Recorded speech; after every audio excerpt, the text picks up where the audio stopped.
नमस्कार, मी रेणुका. या बुलेटिनमध्ये तुमचं स्वागत आहे. सगळ्या बातम्या आपण बघणार आहोत, पण सुरुवातीला न्यूज 18 लोकमतच्या बातमीच्या इम्पॅक्टची बातमी. ती बातमी अशी आहे की फटाके विक्रेत्यांना नाशिकमध्ये एक चांगला दिलासा मिळालाय, मोठा दिलासा मिळालाय असं म्हणायला हवं, कारण पालिका महासभेआधीच फटाके विक्रीच्या बंदीचा निर्णय मागे घेण्यात आलाय. भुजबळ यांच्या मध्यस्थीनं हा तिढा सुटलाय असं म्हटलं जात आहे.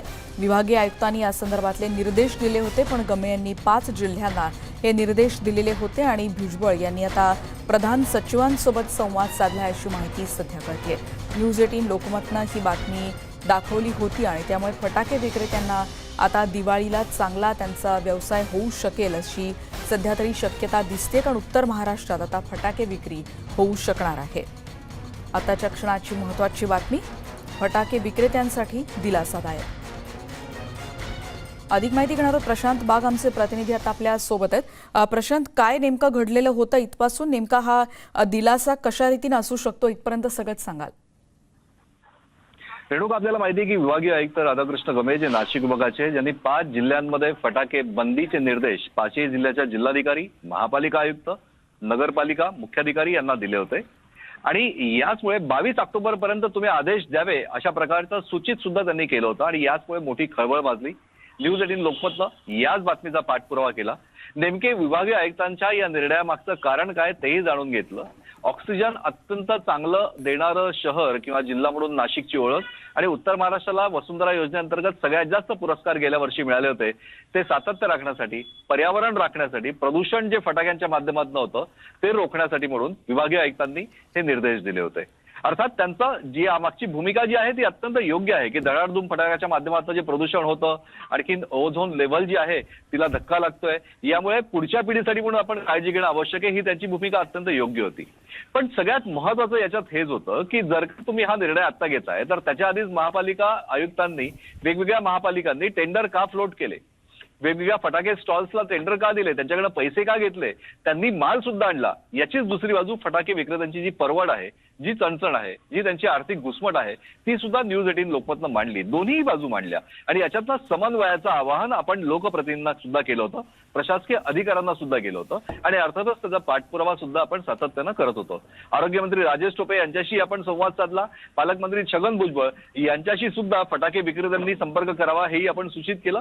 त्याचबरोबर प्रशासकीय पातळीवर अधिकाऱ्यांशी सुद्धा आपला संवाद सुरू होता आणि फटाके विक्रेते आणि त्याचबरोबर हा तिढा सुटावा याकरता योग्य ते प्रयत्न करण्याचं आवाहन सुद्धा न्यूज 18 लोकमतनं सातत्यानं केलं. आणखी त्याला कुठेतरी यश मिळालं हे आपल्याला नक्कीच म्हणता येईल, कारण आर्थिक परवड, आर्थिक नुकसान हे आजच्या तारखेला कोरोना पार्श्वभूमीवर फटाके विक्रेत्यांना परवडू शकत नव्हतं.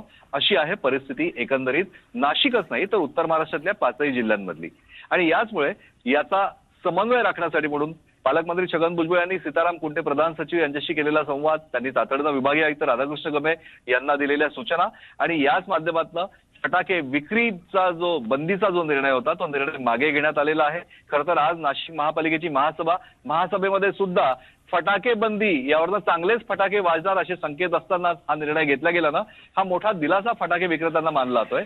पण त्याचबरोबर प्रचंड आवाज करणारे किंवा पर्यावरणाला हानिकारक असलेले फटाके मात्र फोडू नये आणि विकू नये अशा प्रकारची बंधनं सुद्धा घालण्यात आली आहे. याचमुळे हा योग्य तो समन्वय राखून ही यंदाची दिवाळी जी आहे ही सगळ्यांनाच योग्य ती चांगली जावो आणि पुढच्या पिढीसाठी पर्यावरणाचं रक्षण करो ही संदेश देणारी असेल, यात कोणती शंका नाही. अगदी खरं. धन्यवाद प्रशांत या सगळ्या माहितीबद्दल. आपण बघतोय नाशिकमधली ही महत्वाची बातमी आणि फटाके विक्रेत्यांसाठी हा एक निर्णय महत्वाचा म्हणावा लागेल. बघूयाच या संदर्भातल्या काही प्रतिक्रिया.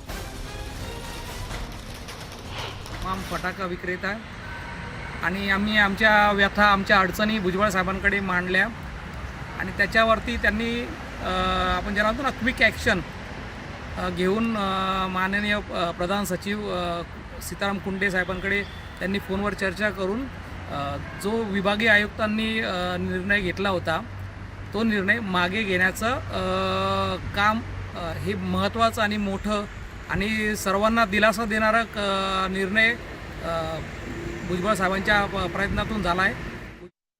पुढची बातमी एक महत्त्वाची, सर्वसामान्यांसाठी अत्यंत महत्त्वाची, कारण सध्या नागरिक आधीच महागाईनं त्रासलेत. कारण आपल्याला माहिती आहे पेट्रोल डिझेल तर आधीच त्याच्या किमती वाढलेल्या आहेत आणि त्या पाठोपाठ भाज्यांचे दर देखील वाढलेले दिसत आहेत आणि त्यामुळे त्याचा फटका बसताना दिसतोय. पेट्रोल 112 रुपये प्रति लिटर आहे. आता कोथिंबीर त्याहीपेक्षा महाग झाली आणि कोथिंबीरीची जोडी 200 रुपयांपर्यंत पोहोचली आहे. टोमॅटोनंही 100 पार केली आहे आणि त्यामुळे जगायचं कसं असा प्रश्न सर्वसामान्यांसमोर आहे. त्यामुळे भाजीपाला महागला आणि त्याच्यामुळे घरचं बजेट मात्र आता कोलमडताना दिसतंय. इकडे पाऊस झालाय आणि या पावसामुळे भाज्या खराब झालेल्या आहेत. बाजारपेठांमध्ये भाज्यांची आवकही घटलेली आणि त्यामुळे मोठ्या प्रमाणावर भाज्यांच्या किमती अधिकाधिक वाढत चाललेल्या आपल्याला दिसतात. त्यामुळे एकीकडे पेट्रोल डिझेलचा भडका आणि त्यात आता भाजीपाल्याच्या किमतीही वाढतात. कशा रीतीने हे दर आहेत ते देखील आपण बघणार आहोत. मिरची 200 रुपये किलो तर कोथिंबीरची जोडी 150 ते 200 रुपये पर्यंत मिळते आहे. टोमॅटोचे भाव देखील प्रचंड वाढलेत आणि दुसरीकडे डिझेलच्या दरवाढीमुळे देखील भाज्यांचे भाव वाढलेत. त्यामुळे भाजीपाला 50 ते 120 रुपये किलोपर्यंत खरेदी करावा लागतोय.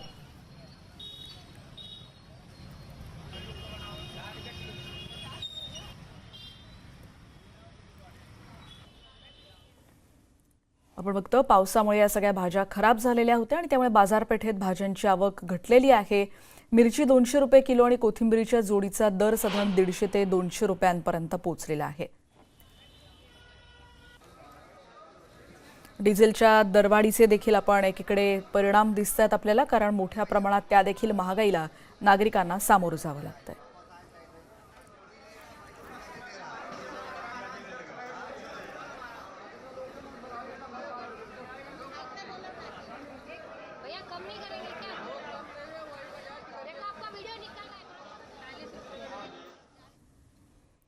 या संदर्भातली बातमी नाशिकची, कारण कोथिंबीरीचा तेजीत आलेला बाजार आता कमी झालेला असला तरीही लिलावामध्ये कोथिंबीरीच्या जोडीला 125 रुपये भाव मिळालाय. गेल्या आठवड्यात 200 रुपये प्रति जोडीपर्यंत कोथिंबीरीचे दर पोहोचले होते. डिझेलच्या दरवाढीमुळे वाहतुकीचा खर्च पाहता भाजीपाला आणि महागड्या दरात सर्वसामान्य ग्राहकांना आता भाजीपाला खरेदी करावा लागतोय. भाज्यांचे भाव 4 ते 5 पटीनं वाढलेत आणि त्यामुळे मोठा फटका ग्राहकांना बसतोय. या संदर्भातली माहिती देतात आमचे प्रतिनिधी प्रशांत बाग. एपीएमसी मधून त्यांनी या सगळ्या परिस्थितीचा आढावा घेतला.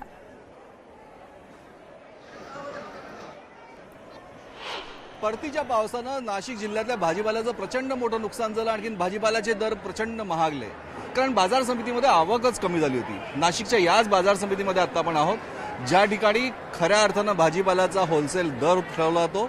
मुंबईला जाणारा भाजीपाला या ठिकाणी सगळ्यात जास्त विकला जातो. म्हणजे आता ही कोथिंबीरीची एक जुडी आपण बघतोय, अवघ्या 3 दिवसापूर्वी 175 रुपये जुडीला दर होता. आवक वाढली की भाव कमी होतो, आवक कमी झाली की भाव वाढतो. भाऊ, काय सांगशील, काय दर झाला होता कोथिंबीरचा? 175 रुपये. नाही, होलसेल बाजारात 175, मग किरकोळ बाजारात किती? 50, 60, 160, 50 विकली गेलेली ती त्या दिवशी. म्हणजे 175 ला जुडी तुम्ही विकली? आम्ही 175 ला घेतली आणि 160, 150 रुपये विकली. भाव कमी विकल्या गेलेली ती. का बरं असं का? पण आवक कमी होती, पण गिरायकाला परवडत नाही त्या भावात, विक्रीला परवडत नाही समोरच्याला, म्हणून त्याच्यामुळे आम्हाला थोडंफार लॉस खायलाच लागतो. माल दुसऱ्या दिवशी राहत नाही तो. नाही, मग फायदा कोण झाला? शेतकऱ्याचा फायदा झाला नाही. शेतकऱ्याला भाव भेटला, पूर्ण घेऊन गेलंय. मग आता इकायला, किरकोळ इकायला एवढे गिरायकाला समोरच्याचे पैसे होती नाही, समोरच्या आमच्याकडून घेऊन जातात त्यांच्या पैसे होती नाही. मुंबईलाही भाजीपाला महाग होतोय. म्हणजे मुंबईला बी नाही, मुंबईला बी त्याच भाव गेलेले, कमी विकलेले, खरेदीपेक्षा कमी विकले गेलेले. आवक कमी असल्यामुळे व्यापाऱ्याला घ्यायला लागलं, चढावारीने घेत राहतो व्यापारी आणि विक्री समोर होत नाही. कारण भाव जर का गगनाला भिडले तर सर्वसामान्य ग्राहकाचं बजेटही कोलमडतं, आणखीन त्याला घ्यायला तयार होत नाही, खाणाऱ्यांचे हाल होतात. याचमुळे शेतकऱ्याला 2 पैसे मिळाले तर अधिक योग्य ही भूमिका आहे व्यापाऱ्यांची. पण काहीही असो, शेतकऱ्यांचं नुकसान हे प्रचंड झालेलं आहे पावसानं, आणि याचमुळे नुकसान झालेल्या भाजीपाला सुद्धा प्रचंड खराब झाला. सगळ्याच भाजीपाल्याच्या भावामध्ये रोज वाढताय, रोज चढ उतार होते. पण कधीतरी निसर्गाचं हे चक्र शेतकऱ्याला आधार देणारं असलं तर खऱ्या अर्थानं फायदा आहे, कारण याचा थेट फटका मुंबईच्या सर्वसामान्य ग्राहकालाही बसतोय. आणखी तिथेही भाजीपाल्याचे भाव गगनाला भिडत आहेत. व्हिडिओ जर्नलिस्ट हेमंत बागुलचा प्रशांत बाग, न्यूज 18 लोकमत, नाशिक. नाशिक नंतर जातोय आपण नवी मुंबईत, कारण तिथे देखील एपीएमसी बाजारपेठेत भाज्यांची आवक घटलेली आहे. दररोज 700 गाड्यांची आवक जिथे होते तिथे आता फक्त 450 ते 500 गाड्यांचीच आवक होताना दिसते. आवक घटून देखील मालाला उठाव नाही आहे आणि त्यामुळे बाजार या सगळ्या परिसरामध्ये भाजीपाल्याचा माल पडून आहे. या संदर्भात अधिक माहिती देतात आमचे प्रतिनिधी विनय म्हात्रे. मी नवी मुंबईमधल्या एपीएमसी बाजारपेठेमधले आहे. या बाजारपेठेमधली काय परिस्थिती आहे ती तुम्हाला आता मी दाखवतोय. माझ्या मागे आपण बघू शकता. खरं म्हटलं तर हे रात्री 12 वाजता बाजारपेठ सुरू होते. परराज्यातून निघालेला माल असेल किंवा राज्यभरातून असलेला माल हा रात्री ह्या बाजारपेठेमध्ये येतो आणि रात्री 12 वाजता या बाजारपेठेमधले भाजीपाल्याचे व्यवहार सुरू होतात आणि सकाळी 4 ते 5 वाजेपर्यंत हे संपूर्ण व्यवहार पूर्णपणे संपतात. परंतु आजची परिस्थिती वेगळी आहे, कारण दरवेळी या बाजारपेठेमध्ये 700हून अधिक गाड्यांची आवक होत असते. मात्र आता सध्या या बाजारपेठेमध्ये आवक घटलेली आहे आणि ती 450 ते 500 गाड्यांची आवक झालेली आहे. तरी असताना देखील म्हणजे गाड्यांची आवक कमी असताना देखील या बाजारपेठेमध्ये अजूनही गाड्या उभ्या आहेत, ज्याच्यामध्ये माल पडून आहे, तो विकला गेलेला नाहीत. असे अनेक गाड्या आहेत. हा माल विकला न गेल्यामुळे ह्या बाजारपेठेमध्ये गाड्या अजूनही उभ्या आहेत. हा माल सकाळपर्यंत फारसा उरत नाही. मात्र आजची परिस्थिती खूप वेगळी आहे. हा माल विकला जात नाही आहे, कारण याला उठाव नाही आहे. आवक कमी असताना देखील मालाला उठाव नाही आहे. खरं म्हटलं तर दिवाळीच्या नंतर ही परिस्थिती बदलेल, परंतु गणपतीमध्ये, नवरात्रीमध्ये जो परतीचा पाऊस पडला गेला होता, त्या परतीच्या पावसामध्ये किंवा पितृपक्षामध्ये जो परतीचा पाऊस पडला होता, त्यामध्ये राज्यभरामधले जे नाशिक, नगर, पुणे, सोलापूर, सातारा, सांगली, कोल्हापूर ह्या सगळ्या भागांमध्ये शेतकऱ्यांचं खूप मोठ्या प्रमाणात नुकसान झालं होतं. शेतामध्ये त्यांचा माल सडला होता. त्यामुळे बाजारभाव आता वाढलेले होते. गणपतीपासून हे बाजारभाव वाढले होते. हे बाजारभाव आता कुठेतरी जो नवीन माल दिवाळीच्या टायमाला येईल त्याच्यानंतरच हे बाजारभाव कमी होतील. मग त्यानंतर मुंबईकरांना दिलासा मिळणार आहे. मात्र सगळ्यात महत्त्वाची बाब म्हणजे आताची जर परिस्थिती पाहिली तर हे 450 ते 500 गाड्यांमध्ये सगळ्यात जास्त गाड्या ह्या परराज्यातून आल्या. त्या म्हणजे मध्य प्रदेश, गुजरात आणि कर्नाटक.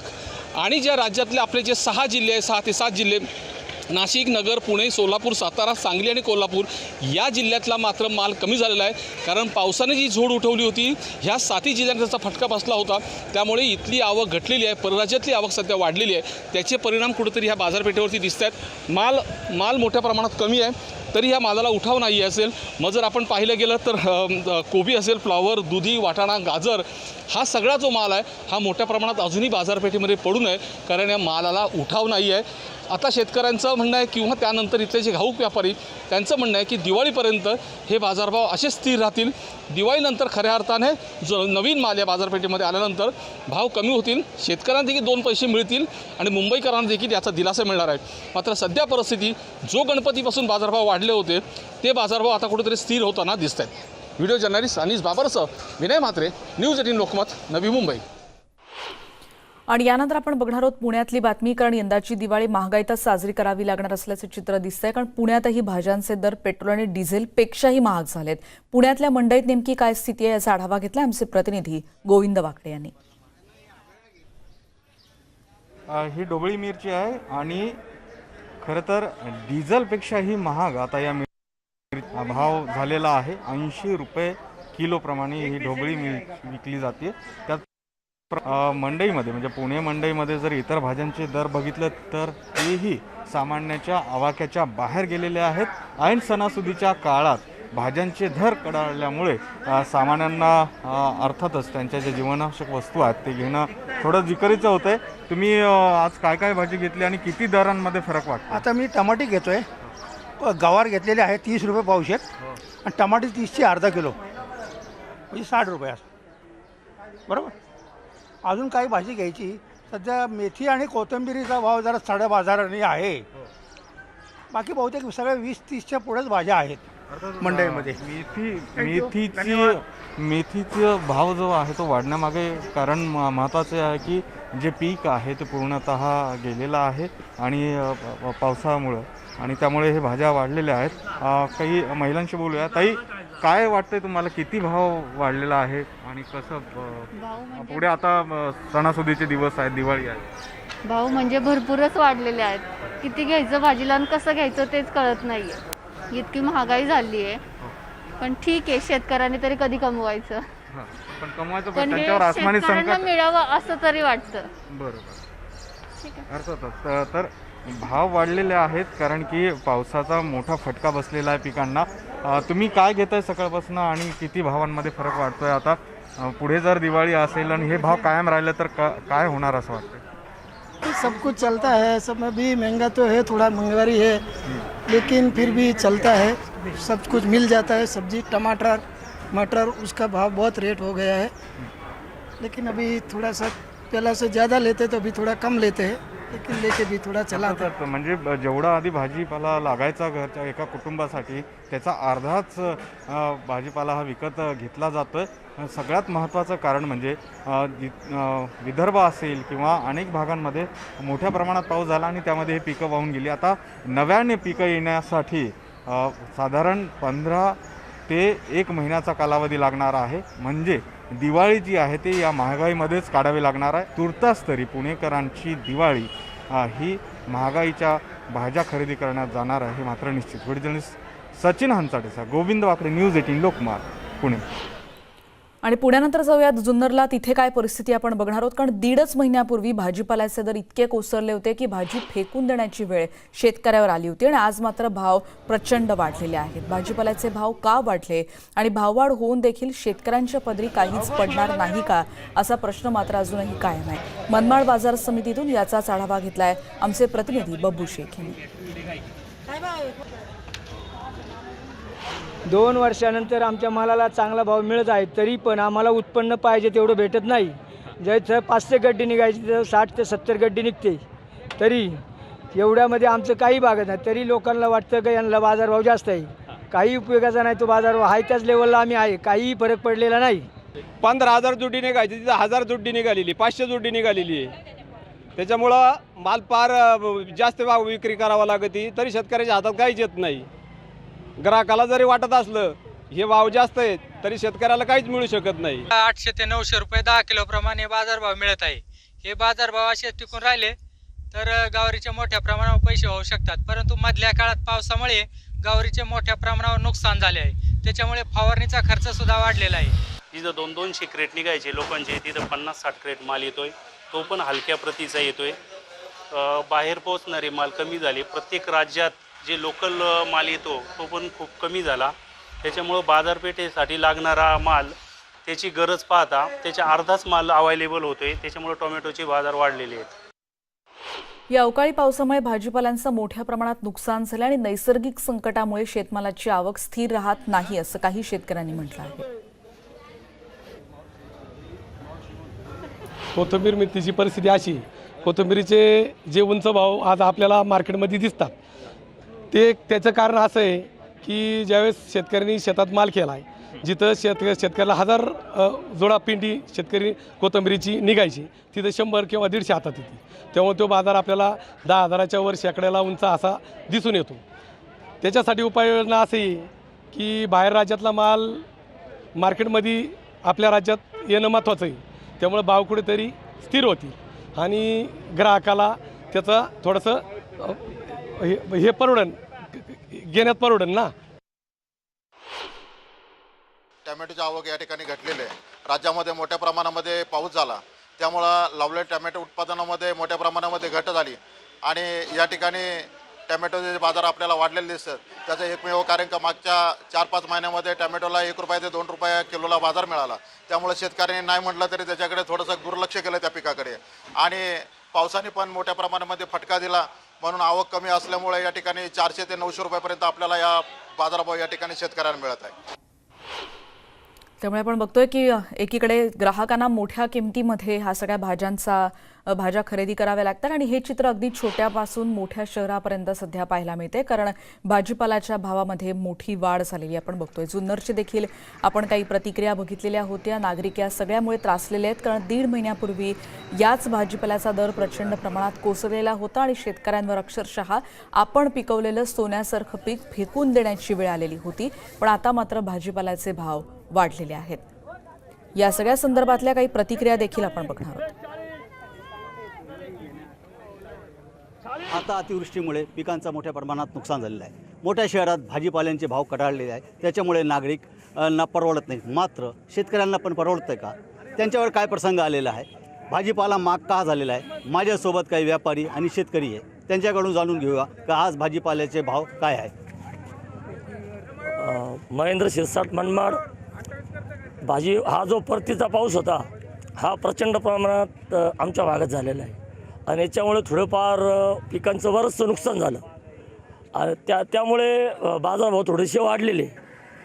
गिलके 30-40 रुपये किलो विकले, कोथिंबीर 20 रुपये जुडी विकली, भेंडा 40-45 रुपये किलो विकलेला आहे. पण हे भाव वाढायचं कारण फक्त हा जो परतीचा पाऊस होता या पावसाने प्रचंड प्रमाणात शेतकऱ्यांचं नुकसान केलेलं आहे. त्याच्यामुळे थोडंफार हे भाव वाढलेले, बाकी काहीच कारण नाही. पूर्ण भाज्यांचे भाव वाढले. परतीच्या पावसामुळे एवढं नुकसान झालंय. भाव जरी वाढले, जे 4 क्विंटल उत्पन्न निघायचं ते 40 किलो निघतं, तर भाव आणि उत्पन्नाची बरीच तफावत आहे. मोठ्या शहरात सर्व भाजीपाले फार महाग झालेले आहे. त्या तुलनेत तुम्हाला इथे काय तुमच्या पदरी काय पडतोय का? नाही, आमच्या त्यांना महाग वाटतं. ग्राहकांनी समजून घेतलं पाहिजे का शेतकऱ्याला परवडतं का. त्याचं 4 क्विंटल उत्पन्न होतं ते 40 किलोवरती आलंय. मग त्याची तफावत बघितली तर ते शेतकऱ्याला परवडतच नाही. तुम्ही काय म्हणाल? मी राजाराम गांगुर्डे गिरणारे. मनमाड मार्केटला येत असताना माझे हे परतीच्या पावसामुळे जे नुकसान झालेलं आहे. माल किती किडला सांग? माल जवळजवळ आमचा जिडे 40 म्हणजे एकराला आम्हाला 1 लाख रुपये भेटायचे, तिथे आम्हाला 40,000 रुपये सुद्धा भेटत नाही. आमचा माल पूर्ण किडलेला आहे. पूर्ण मोठ्या शहरात भाजीपाला महाग का झाला? अहो महाग झाला म्हणजे हे भाजीपाला एकदम खराब झाला. पाण्यामुळे परवडत नाही आम्हाला. माझी कारलीची शेती असून माझे जिथं 50 कॅरेट निघत होते तिथं आज 20 कॅरेट निघत आहे आणि तेही एकदम खराब क्वालिटीचे निघत आहे. परतीच्या पावसामुळे जी कारलींची नुकसान झाली त्यामुळे मोठ्या शहरात भाव वाढले. आता सध्या भाजीपाला भरपूर महाग झाला. पाण्यावर नुकसान झालेली शेतकऱ्याची आणि गव्हर्नमेंट त्याच्यावर काही विचार करत नाही की बाबा शेतीमाला इतका खर्च येतोय आणि याला कुठं अनुदान द्यायचं पाहिजे. ते अनुदान देऊ शकत नाही सरकार. त्याच्याबद्दल एकूणच जे अतिवृष्टीमुळे जे आहे भाजीपाला जो आहे तो प्रचंड प्रमाणात घट झालेली आहे. त्याच्यामुळे भावात थोडी वाढ जरी झाली, नागरिकांना थोडासा महाग भाजीपाला मिळत असला तरी शेतकऱ्यांच्या पदरी मात्र काहीच पडत नाही, कारण त्याचा उत्पादन जो आहे तो 10% आलेला आहे. बब्बू शेख, न्यूज 18 लोकमत, मनमाड. आणि आता परिस्थिती आपण बघणार आहोत औरंगाबादमधली, कारण तिथे देखील भाजीपाला काही प्रमाणात महागलेला दिसतोय आणि गेल्या अनेक दिवसापासून जो सातत्यानं पाऊस पडतोय त्यामुळे शेतातला भाजीपाला आणि फळभाज्या देखील नासताना दिसत आहेत आणि त्यामुळे मुळात बाजारात भाजीपाला कमी प्रमाणात येतोय. जाधववाडी कृषी उत्पन्न बाजार समितीत देखील सध्या हीच परिस्थिती पाहायला मिळते. इथे त्यामुळे सर्वसामान्यांचं बजेट इथे देखील कोलमडलेलंच पाहायला मिळतंय. भाज्या महागल्या, टोमॅटो आणि कोथिंबिरीचे भाव देखील प्रचंड प्रमाणात वाढलेले आहेत. त्याच्यामुळे याआधी आपण बघितल्या जुन्नर आणि मनमाडमधल्या प्रतिक्रिया, पण एवढं सगळं असूनही शेतकऱ्यापर्यंत हा पैसा पोचणार आहे का, हा सगळ्यात मोठा प्रश्न आहे. एकीकडे टोमॅटोनं देखील 100 गाठली आहे. त्यामुळे इंधन दरापेक्षा काही ठिकाणी कोथिंबीर देखील महाग आहे. त्यामुळे सांगा कसं जगायचं असा प्रश्न उपस्थित होतोय. बघूयात औरंगाबादमधला आढावा.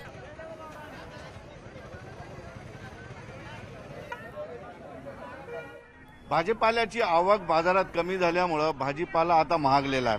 सर्वच भाज्या जवळपास दाम दुपटीने वाढलेल्या आहेत. मी जाधववाडी भागातील मुख्य बाजारपेठेमध्ये, ज्या ठिकाणी भाजीपाल्याची मोठी बाजारपेठ आहे आणि या ठिकाणी ग्राहकही तुरळीक थोडंसं दिसतोय, कारण भाजीपाला महाग झाल्यामुळं ग्राहकही थोडा नाराज आहे. मात्र बाजारात सध्या पावसानं नुकसान आहे किंवा यामुळं बाजारात भाजीपाला फार कमी आलेला आहे. काही ग्राहक आहेत आपल्यासोबत जे सतत भाजी घ्यायला इथं खरेदी करायला येतात. आई, काय महाग झालेलं आहे? किती महाग झालं वाटतं? पुष्कळ 10-20% भाव वाढलेले.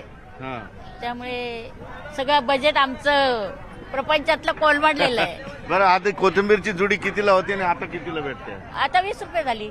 आधी 2-3 रुपयाला भेटायची. 5ला 10च्या 2 मिळायच्या, आता 20ला 1 झाली. आणि कांदा वगैरे? कांदा आता 10 मिळायचा तो 20 झालाय. खराब झालेला कांदा जास्त महाग झालेला आहे. म्हणजे पहिले सुका कांदा पण म्हणजे स्वस्त मिळायचा, आता खराब झालेला पण जास्त किमतीमध्ये आपल्याला खरेदी करावं लागतं. पण असं आई, तुम्ही आता बोलले की का भाजीपाला कमी बाजारात येतोय?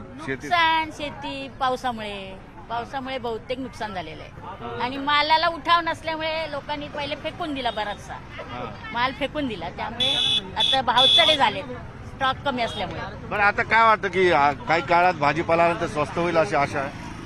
थोडंसं एक काही कालांतराने पाऊस जर थांबला आणि थोडेसे पेट्रोलचे भाव वगैरे त्याच्यावरती थोडंसं स्थिरता आली तर मला असं वाटतं की म्हणजे भाव कमी होईल. कमी होते पण आता नाराजी नाही चला भाजीपाला नाही अत्यावश्यक आहे ना, खाणं तर आवश्यक आहे म्हणजे माझ्या. आपण दुसऱ्या गोष्टी कमी जास्त करू शकतो, पण भाजीपाला असं आहे की ते म्हणजे अत्यावश्यक आहे, ते लागतंच दररोजच्या दररोज. म्हणजे थोडा भाव वाढला तरी आपल्याला सहन करायची घ्यावाच लागतो. बघितलं आपण एकंदरीतच की भाजीपालाचे भाव वाढले असले तरी भाजीपाला घ्यावाच लागतो. आणखी काही आहेत सर, बाजार में सबके भाव बढ़ गए क्या? भाव बढ़े हुए क्या क्या बढ़े हुआ है? हर चीज़ बढ़ी हुई है इसमें। कितना परसेंट में बढ़ा हुआ है? अब वो उतना कुछ आइडिया अच्छा, क्यों बढ़ा रहेगा बाजार में? माल नहीं आ रहा? माल नहीं आ रहा, आवक नहीं। अच्छा, खेत में से माल ही नाही आ रहा. बघितलं आपण की शेतातून आवक कमी असल्यामुळं जे आहे. दादा काय काय भाव करू लागले तुम्ही? किती भाव करू लागले? भाव काही नाही करू लागलं, ते खराब आहे. पण काय महाग झाले का भाजीपाला? नाही महाग काही नाही, नाही महाग, योग्य भाव आहे. योग्य भाव आहे.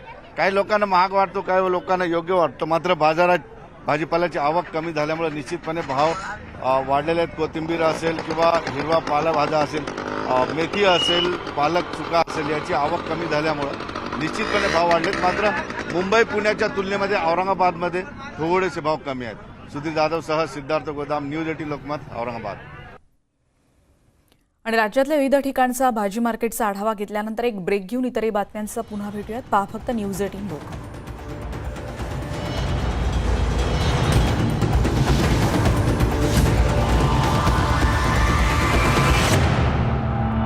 किलोमीटर अंतरावरच्या लिऑन सी भागात चर्चच्या बाहेर त्यांच्यावर हल्ला करण्यात आला.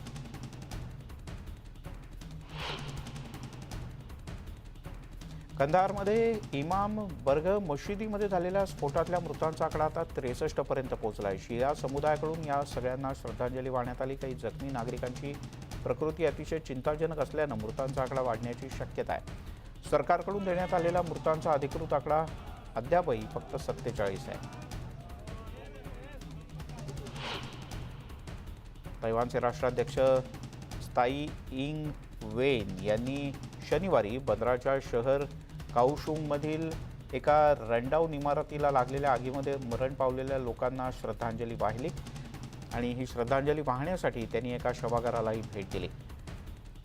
त्साई यांनी एका रुग्णालयाला सुद्धा भेट दिली आणि इथे काही जखमींवर उपचार करण्यात येत आहेत. त्यांची चौकशी केली. आगीमध्ये अडकलेल्या लोकांना मदत करणाऱ्या आणि ज्यांनी आपले प्राण गमावले त्यांच्या कुटुंबियांना सर्वतोपरी मदत करण्याचे निर्देश त्साई इंग वेन यांनी दिले आहेत. मेक्सिकोमध्ये जवळपास 1 लाख लोक बेपत्ता असल्याचं अधिकृतपणे जाहीर करण्यात आलं. एका वर्षानंतर राष्ट्रीय शोध आयोगाची मेक्सिकोमध्ये गायब झालेल्या लोकांची नोंद ही 20% वाढली आहे. संपूर्ण मेक्सिकोमध्ये गायब झालेल्या व्यक्तींच्या शोधासाठी 6व्या राष्ट्रीय शोध ब्रिगेडला बोलवावं लागलंय.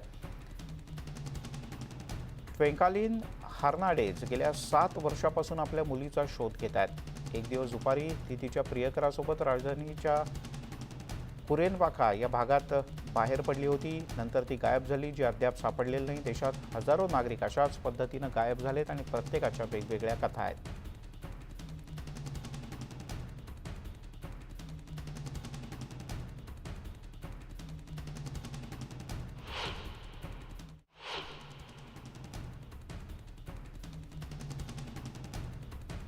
बोईंग कंपनीनं आपल्या कर्मचाऱ्यांना स्पष्टपणे सांगितलं की त्यांना कोविडच्या विरोधात लसीकरण करणं अत्यावश्यक आहे, अन्यथा त्यांना कामावरून काढून टाकलं जाईल. सिएटल टाइम्सनं या संदर्भातला अहवाल दिला आहे की एरोस्पेस जायंट्समधील कामगारांना लस घेण्यासाठी अंतिम मुदत 8 डिसेंबर देण्यात आले. या नियमांचं पालन करणं ही रोजगाराची अट आहे असंही या वृत्तपत्रात नमूद करण्यात आलं. जे कर्मचारी आवश्यक ती पूर्तता करणार नाहीत म्हणजे लस घेणार नाहीत त्यांना कंपनीतून काढून टाकलं जाईल. संयुक्त राष्ट्रांचा उपक्रम असलेल्या कोवॅक्स मोहिमेसाठी रशिया स्पुटनिक व्ही लसीचे 3 कोटी डोस देणार आहे. रशियन डायरेक्ट इन्व्हेस्टमेंट फंडचे CEO किरिल तिमिद्री यांनी ही माहिती दिली. जागतिक आरोग्य संघटनेची मंजुरी आणि लस उत्पादनातल्या समस्या हे दोन्ही प्रश्न जागतिक स्तरावर सर्वच कंपन्यांना भेडसावत आहेत. रशियाच्या लसीला मंजुरी देण्यावरून रशियन डायरेक्ट इन्व्हेस्टमेंट फंड आणि WHO यांच्यातही मतभेद झाले. तसंच लसीचा आपत्कालीन परिस्थितीतला वापर करावी की नाही या संदर्भातली मंजुरीसुद्धा अद्याप मिळालेली नाही. तरीसुद्धा काही देशात ही लस दिली जाते.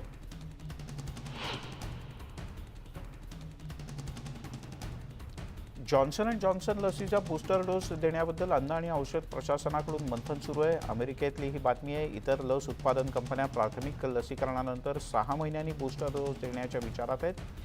तर हा कालावधी लसीकरणानंतर 2 ते 6 महिन्यांच्या आतलाच असावा असं जॉन्सन अँड जॉन्सन कंपनीला वाटतं. डेल्टा व्हेरियंटचा प्रादुर्भाव वाढल्यानं तसंच कंपनीकडे उपलब्ध डेटा पुरेसा नसल्यानं बूस्टर डोस नेमका कधी द्यावा याबद्दल निर्णय प्रक्रियेला वेळ लागतोय आणि विविध कंपन्यांमध्ये मतभेद आहेत. नागरिकांमध्ये लसीकरणाविषयी जनजागृती निर्माण करण्याकरता न्यूझीलंडमध्ये एका फेस्टिवलचं आयोजन करण्यात आलं होतं.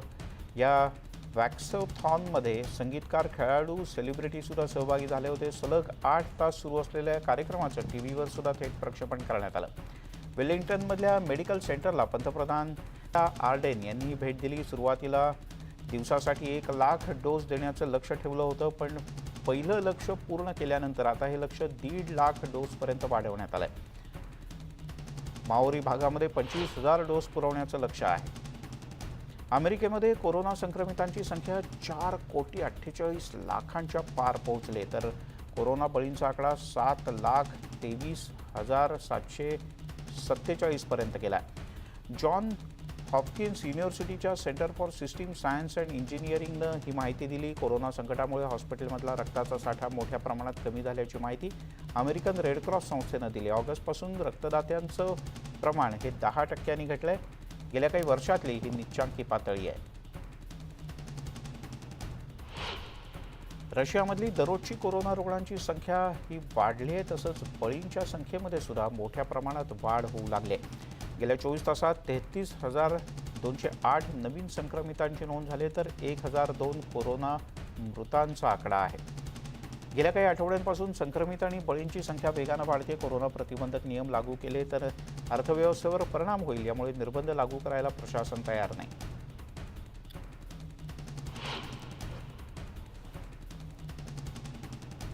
ब्रिटनमध्ये खासदार डेव्हिड अमेस यांची शुक्रवारी चाकूनं भोसकून हत्या करण्यात आली. लिऑन सी भागातल्या मेथॉडिस्ट चर्चच्या बाहेर हा सगळा प्रकार घडला. इस्लामिक दहशतवादी गटाकडून हा हल्ला झाला असल्याचा पोलिसांचा अंदाज आहे. डेव्हिड यांना शनिवारी श्रद्धांजली वाहण्यात आली. वी विल मिस यू असा संदेश तिथे लिहिण्यात आला होता. तसंच फुलंसुद्धा अर्पण करण्यात आली. 25 वर्षांच्या एका संशयिताला अटक करण्यात आली. त्याच्याकडून एक चाकू जप्त करण्यात आला आहे.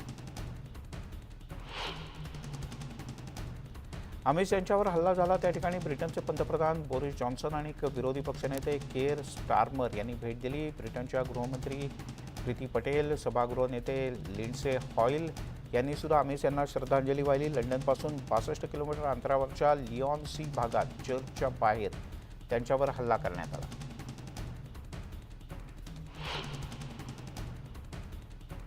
कंधारमध्ये इमाम बर्ग मशिदीमध्ये झालेल्या स्फोटातल्या मृतांचा आकडा आता 63 पर्यंत पोहोचला आहे. शिया समुदायाकडून या सगळ्यांना श्रद्धांजली वाहण्यात आली. काही जखमी नागरिकांची प्रकृती अतिशय चिंताजनक असल्यानं मृतांचा आकडा वाढण्याची शक्यता आहे. सरकारकडून देण्यात आलेला मृतांचा अधिकृत आकडा अद्यापही फक्त 47 आहे.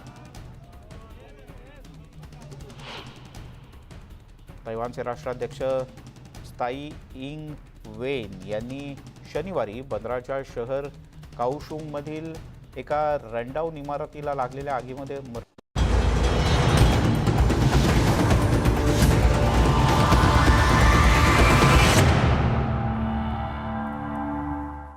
आता बातमी आपण बघणार आहोत. राज्याचे जलसंपदा मंत्री जयंत पाटील यांच्या शैक्षणिक संस्थेची जागा सरकारची असतानाही त्या जागेचा मोबदला त्यांनी स्वतः मिळवला असा आरोप केला जातोय. दरम्यान या आरोपांबद्दल जयंत पाटील यांनी आता उत्तर दिलंय. राज्यात असलेल्या पाण्याच्या स्थितीवरही त्यांनी प्रतिक्रिया दिली आहे. राज्यात पाणी कपातीची आवश्यकता आहे असं वाटत नाही असंही देखील त्यांनी म्हटलेलं आहे. या सगळ्या संदर्भात त्यांच्याशी केलेली ही बातचीत आमच्या प्रतिनिधी स्वाती लोखंडे यांनी हा संवाद साधला. जलसंपदा मंत्री जयंतजी पाटील आहेत आपल्याबरोबर. आपण थेट त्यांच्याकडनं जाणून घेऊया. असं तुमच्या शैक्षणिक संस्थेनं सरकारचे पैसे लाटले असा साधारणतः आरोप होतोय. जी जागा मुळातच मालकीची नाहीये त्याचं सरकारकडनं कॉम्पेन्सेशन घेणं कितपत योग्य आहे? असं आहे की त्या संस्थेला फार वर्षापूर्वी ती जागा मिळाली. ती जागा मिळाल्यानंतर तिथे ती अकाली पड सरकारच्या ताब्यात आलेली सरकारची मालकी असणारी जागा शासनाने शैक्षणिक कामासाठी प्रोसिजरच आहे त्या पद्धतीनं रीतसर त्यांनी वाटप केलं. त्यानंतर स्थानिक काही लोक कोर्टात गेली, कोर्ट मॅटर चालू आहे. दरम्यानच्या काळात तिथे रस्त्याचं रुंदीकरण झालं आणि त्या सगळ्या ज्यांचे सातबारावर नावं होती त्याप्रमाणे सातबारावरचे नावं ज्यांची होती त्यांना त्या ते पैसे रकमा या वर्ग केल्या. आम्ही कधी मागणी केली नाही, ती वर्ग झाली. वर्ग झाल्यानंतर ते पैसे आम्ही ॲबेन्समध्ये ठेवले. त्याचा वापर केला आहे किंवा त्याचं काही हे केलं असं नाही, कारण ती कोर्ट मॅटर आहे. कोर्ट मॅटरमध्ये आमच्या त्या संस्थेचं त्या जागेवर नाव असल्यामुळं संस्थाविरोधी काही स्थानिक लोक कोर्टात गेलेले आहेत. त्या कोर्टाचं मॅटर संपल्यानंतर त्याच्यावर योग्य कारवाई होईल आणि पैसे ॲबेन्समध्ये ठेवले आहेत.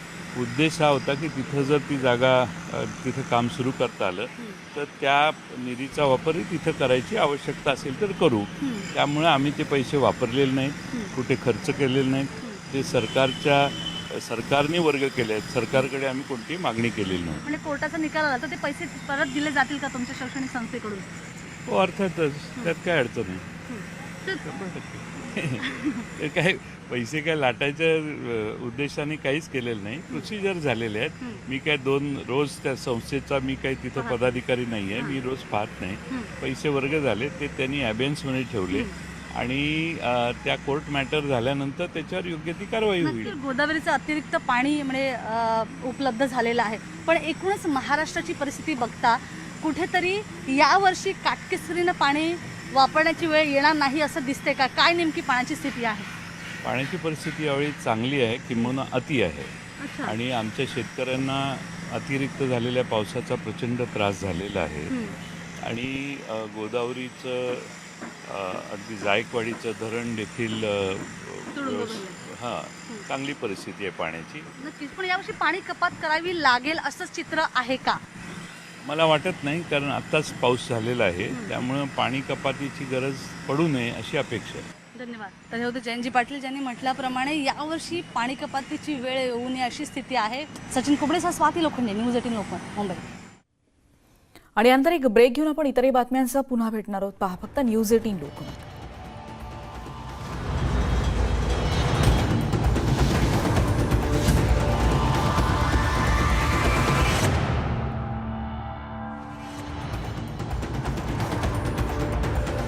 लक्ष आहे. अमेरिकेमध्ये कोरोना संक्रमितांची संख्या 4,48,00,000 पार पोहोचले, तर कोरोना बळींचा आकडा 7,23,747 पर्यंत गेला आहे. जॉन हॉपकिन्स युनिव्हर्सिटीच्या centre for system science and इंजिनिअरिंगनं ही माहिती दिली. कोरोना संकटामुळे हॉस्पिटलमधला रक्ताचा साठा मोठ्या प्रमाणात कमी झाल्याची माहिती अमेरिकन रेड क्रॉस संस्थेनं दिली. ऑगस्टपासून रक्तदात्यांचं प्रमाण हे 10% घटलंय. गेल्या काही वर्षातली ही निच्चांकी पातळी आहे. रशियामधली दररोजची कोरोना रुग्णांची संख्या ही वाढली आहे, तसंच बळींच्या संख्येमध्ये सुद्धा मोठ्या प्रमाणात वाढ होऊ लागली आहे. गेल्या 24 तासात 33,208 नवीन संक्रमितांची नोंद झाली, तर 1,002 कोरोना मृतांचा आकडा आहे. गेल्या काही आठवड्यांपासून संक्रमित आणि बळींची संख्या वेगानं वाढते. कोरोना प्रतिबंधक नियम लागू केले तर अर्थव्यवस्थेवर परिणाम होईल, यामुळे निर्बंध लागू करायला प्रशासन तयार नाही.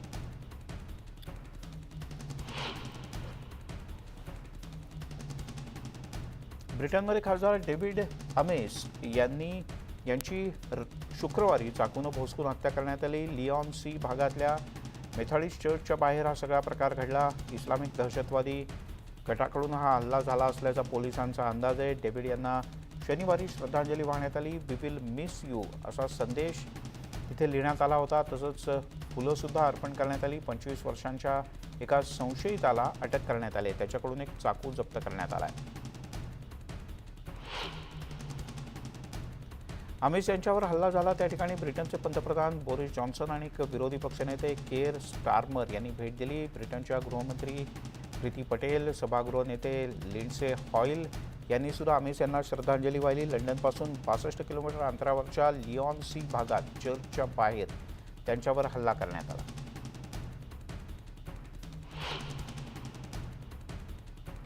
कंधारमध्ये इमाम बर्ग मशिदीमध्ये झालेल्या स्फोटातल्या मृतांचा आकडा आता 63 पर्यंत पोहोचला आहे. शिया समुदायाकडून या सगळ्यांना श्रद्धांजली वाहण्यात आली. काही जखमी नागरिकांची प्रकृती अतिशय चिंताजनक असल्यानं मृतांचा आकडा वाढण्याची शक्यता आहे. सरकारकडून देण्यात आलेला मृतांचा अधिकृत आकडा अद्यापही फक्त 47 आहे. तैवानचे राष्ट्राध्यक्ष त्साई इंग वेन यांनी शनिवारी बंदराच्या शहर काओशुंगमधील एका रनडाऊन इमारतीला लागलेल्या आगीमध्ये मरण पावलेल्या लोकांना श्रद्धांजली वाहिली आणि ही श्रद्धांजली वाहण्यासाठी त्यांनी एका शवागारालाही भेट दिली. त्साई यांनी एका रुग्णालयाला सुद्धा भेट दिली आणि इथे काही जखमींवर उपचार करण्यात येत आहेत त्यांची चौकशी केली. आगीमध्ये अडकलेल्या लोकांना मदत करणाऱ्या आणि ज्यांनी आपले प्राण गमावले त्यांच्या कुटुंबियांना सर्वतोपरी मदत करण्याचे निर्देश त्साई इंग वेन यांनी दिले आहेत. मेक्सिकोमध्ये जवळपास 1 लाख लोक बेपत्ता असल्याचं अधिकृतपणे जाहीर करण्यात आलं. एका वर्षानंतर राष्ट्रीय शोध आयोगाची मेक्सिकोमध्ये गायब झालेल्या लोकांची नोंद ही 20% वाढली आहे. संपूर्ण मेक्सिकोमध्ये गायब झालेल्या व्यक्तींच्या शोधासाठी 6व्या राष्ट्रीय शोध ब्रिगेडला बोलवावं लागलंय. ट्वेंकालिन हार्नाडेज गेल्या 7 वर्षापासून आपल्या मुलीचा शोध घेत आहेत. एक दिवस दुपारी ती तिच्या प्रियकरासोबत राजधानीच्या कुरेनवाका या भागात बाहेर पडली होती. नंतर ती गायब झाली, जी अद्याप सापडलेली नाही. देशात हजारो नागरिक अशाच पद्धतीनं गायब झालेत आणि प्रत्येकाच्या वेगवेगळ्या कथा आहेत.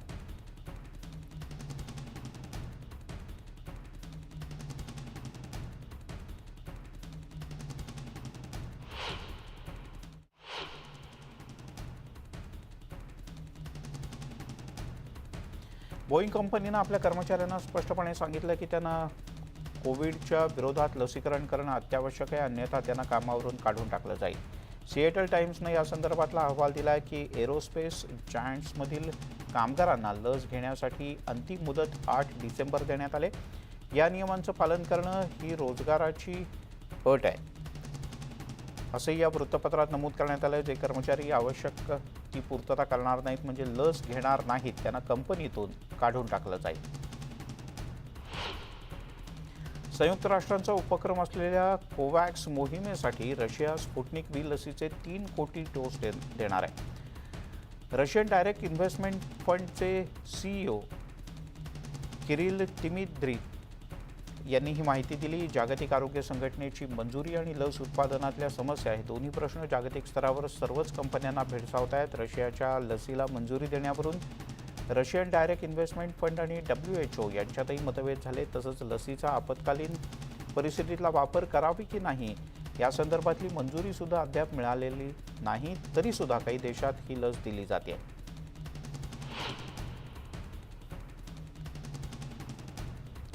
जॉन्सन अँड जॉन्सन लसीचा बूस्टर डोस देण्याबद्दल अन्न आणि औषध प्रशासनाकडून मंथन सुरू आहे. अमेरिकेतली ही बातमी आहे. इतर लस उत्पादन कंपन्या प्राथमिक लसीकरणानंतर 6 महिन्यांनी बूस्टर डोस देण्याच्या विचारात आहेत. तर हा कालावधी लसीकरणानंतर 2 ते 6 महिन्यांच्या आतलाच असावा असं जॉन्सन अँड जॉन्सन कंपनीला वाटतं. डेल्टा व्हेरियंटचा प्रादुर्भाव वाढल्यानं तसंच कंपनीकडे उपलब्ध डेटा पुरेसा नसल्यानं बूस्टर डोस नेमका कधी द्यावा याबद्दल निर्णय प्रक्रियेला वेळ लागतोय आणि विविध कंपन्यांमध्ये मतभेद आहेत. नागरिकांमध्ये लसीकरणाविषयी जनजागृती निर्माण करण्याकरता न्यूझीलंडमध्ये एका फेस्टिवलचं आयोजन करण्यात आलं होतं. या वॅक्सोथॉनमध्ये संगीतकार, खेळाडू, सेलिब्रिटीसुद्धा सहभागी झाले होते. सलग 8 तास सुरू असलेल्या कार्यक्रमाचं टीव्हीवर सुद्धा थेट प्रक्षेपण करण्यात आलं. वेलिंग्टनमधल्या मेडिकल सेंटरला पंतप्रधान जॅसिंडा आर्डेन यांनी भेट दिली. सुरुवातीला दिवसासाठी 1 लाख डोस देण्याचं लक्ष्य ठेवलं होतं, पण पहिलं लक्ष्य पूर्ण केल्यानंतर आता हे लक्ष्य 1.5 लाख डोसपर्यंत वाढवण्यात आलंय. माओरी भागामध्ये 25,000 डोस पुरवण्याचं लक्ष्य आहे. अमेरिकेमध्ये कोरोना संक्रमितांची संख्या 4,48,00,000 पार पोहोचले, तर कोरोना बळींचा आकडा 7,23,747 पर्यंत गेला. जॉन हॉपकिन्स युनिव्हर्सिटीच्या centre for system science and इंजिनिअरिंगनं ही माहिती दिली. कोरोना संकटामुळे हॉस्पिटलमधला रक्ताचा साठा मोठ्या प्रमाणात कमी झाल्याची माहिती अमेरिकन रेड क्रॉस संस्थेनं दिली. ऑगस्टपासून रक्तदात्यांचं प्रमाण हे 10% घटलंय. गेल्या काही वर्षातली ही निच्चांकी पातळी आहे.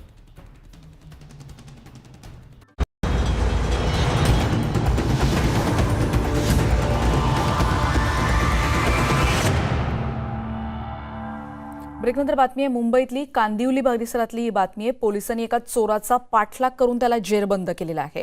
एखाद्या चित्रपटाला शोभेल असं दृश्य सध्या कांदिवलीच्या रस्त्यावर पाहायला मिळालेलं आहे. एका ज्वेलरच्या दुकानामध्ये चोरी करण्यासाठी हे सगळेजण आलेले होते, पण त्यांचा डाव पोलिसांनी उधळून लावलेला आहे. सीसीटीव्ही मधलं फुटेज सध्या आपण बघतोय. कांदिवली पश्चिमेकडच्या फाटक रोड परिसरातल्या मोनिका ज्वेलर्समध्ये चोरी होत असल्याची माहिती पोलिसांना मिळाली आणि पोलिसांचं एक पथक घटनास्थळी तिकडे त्यांनी धाव घेतली आणि चोरी होत असलेल्या ज्वेलर्सच्या चारही बाजूंनी या दुकानाला पोलिसांनी घेरलं आणि पोलिसांनी आरोपींना जेव्हा शरणागती पत्करायचं आवाहन केलं, पण चोरांनी त्याला नकार दिला. तासाभरानंतर अचानक एका चोरानं छतावरून उडी मारली आणि त्यांनी पळायला सुरुवात केली. पोलिसांनी त्याचा पाठलाग केला आणि त्याला पकडलंय. एक चोर मात्र फरार आहे. चोराला पकडण्यासाठी पोलिसांनी चोराच्या दिशेनं गोळीबार देखील केला होता अशी माहिती सूत्रांनी दिली. एखाद्या चित्रपटाप्रमाणे पोलिसांनी या चोराला पकडलेलं आहे. सोनू जयस्वाल असं या 24 वर्षाच्या आरोपीचं नाव आहे. त्याच्यावर आधी देखील मुंबईतल्या विविध पोलीस ठाण्यात अनेक गुन्ह्यांची नोंद झालेली आहे. ज्या व्यक्तीचा शोध सुरू आहे म्हणजे जो फरार आरोपी आहे त्याचं नाव रवी यादव असल्याचं कळत आहे.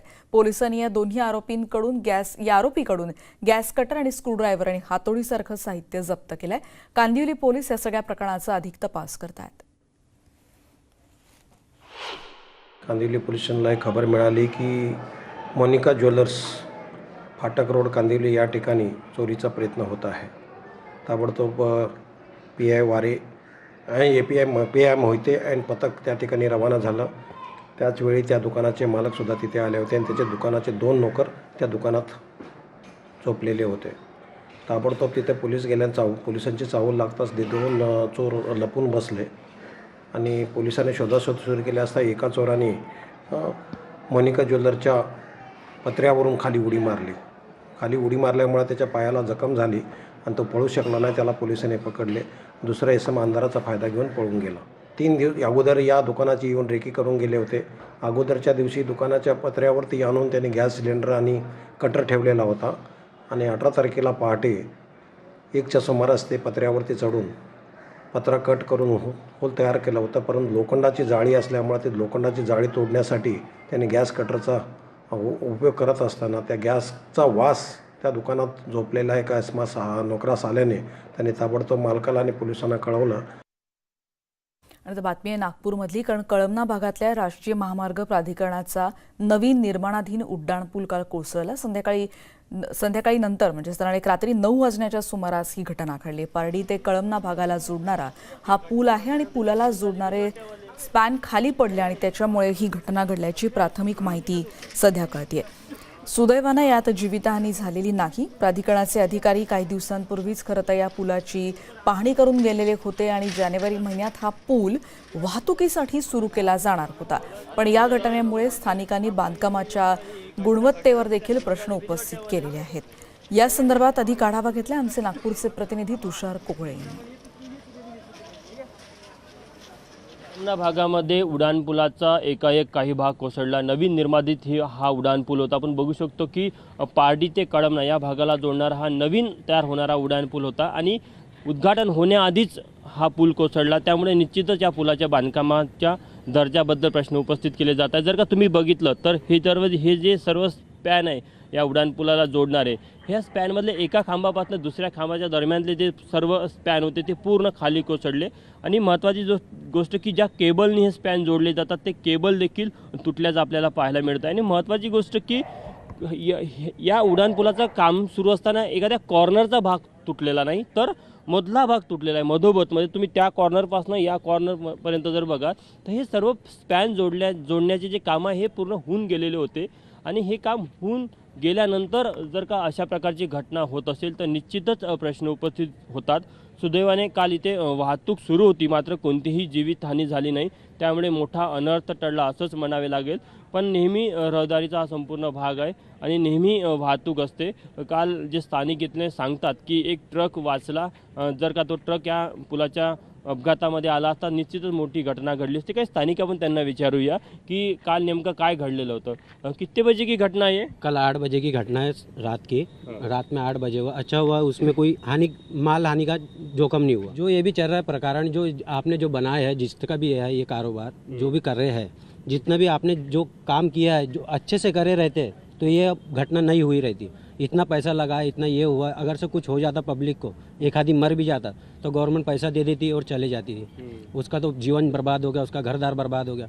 अच्छा, ये जो हुआ है इसको समझते हुए इसमें जितने भी काम कर रहे हैं इसको आगे का देख के, एक घटना को देखते हुए आगे का काम अच्छे से करे, बस गवर्नमेंट से यही निंदा है। मी इकडे पुढे बघितलं ना तर एक महत्त्वाचा विषय आहे की जो दुसरा भाग आहे, जो पुलाचा जो दुसरा भाग आहे मध्ये भीमानंतरचा भाग, त्या तिथे जर का तुम्ही बघितलं तर तो देखील त्याला देखील या संपूर्ण घटनेचे तडे बसलेले आहेत। त्यामुळे तो देखील कधी पण खाली कोसळू शकतो अशी देखील भीती आपल्याला स्थानिकांकडून व्यक्त केली जात आहे। नेमका हा अपघात कोणत्या कारणामुळे झाला हे आपण प्राधिकरणचे अधिकारी जेव्हा सांगेल त्यानंतर स्पष्ट होईल, पण काही कामामध्ये तांत्रिक चुका राहून गेल्या आणि कामाचा दर्जा या दोन घटनेमुळे हा अपघात झाल्याचं प्राथमिक दशा आपल्याला पाहायला मिळत आहे। पण एक गोष्ट निश्चित आहे, या घटनेनंतर निश्चितच या भागातले जे नागरिक आहे त्यांच्या मनामध्ये भीतीचं वातावरण आहे आणि पुलाखालनं जाताना देखील त्यांना भीती वाटतात अशा भावना त्यांनी इथे व्यक्त केलेल्या आहे। तुषार कोडे, न्यूज 18 लोकमत, नागपूर। आणि नागपुरातल्या महत्त्वाच्या बातमीनंतर पुढे आपण बघणार आहोत संजीवनी या उपक्रमाबद्दल। कारण सॅनिटायझर हानिकारक ठरतात का, किंवा लसी तुमच्या DNA मध्ये बदल करू शकतात का, लसीकरण तुम्हाला कोरोना नंतर म्हणजे लसीकरणाचे 2ही डोस झालेल्या असलेल्यानंतरही तुम्हाला कोरोनाची लागण होऊ शकते का, असे काही प्रश्न तुमच्याही मनात असू शकतात। पण एका जागेवर तुमच्या सगळ्या प्रश्नांची उत्तरं मिळतील आणि ती जागा म्हणजे तुमचा फोन।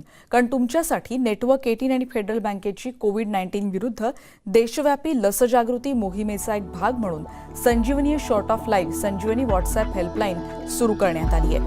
हा नंबर नक्की लक्षात ठेवा, 7977773753 या क्रमांकावर तुम्हाला तुमचे प्रश्न व्हॉट्सअप करायचे आणि प्रश्नांची उत्तरं तुम्हाला इथे निश्चित मिळतील, कारण ती माहिती क्रॉस चेक केलेली असणार आहे। त्यामुळे वाट न पाहता कोरोना संदर्भातले तुमचे प्रश्न व्हॉट्सअप करा आणि त्या प्रश्नांची उत्तरं तुम्हाला या क्रमांकावर निश्चित मिळतील। या सगळ्या बातम्यांचा आढावा घेतल्यानंतर बुलेटिनमध्ये इथेच थांबतोय। जाताना महत्त्वाचं आवाहन, नाक आणि तोंड पूर्णपणे कव्हर होईल अशा रीतीने मास्कचा वापर करा, जेणेकरून तुम्ही सुरक्षित राहू शकाल। बातम्यांच्या अपडेट्ससाठी पहा फक्त न्यूज 18 लोकमत।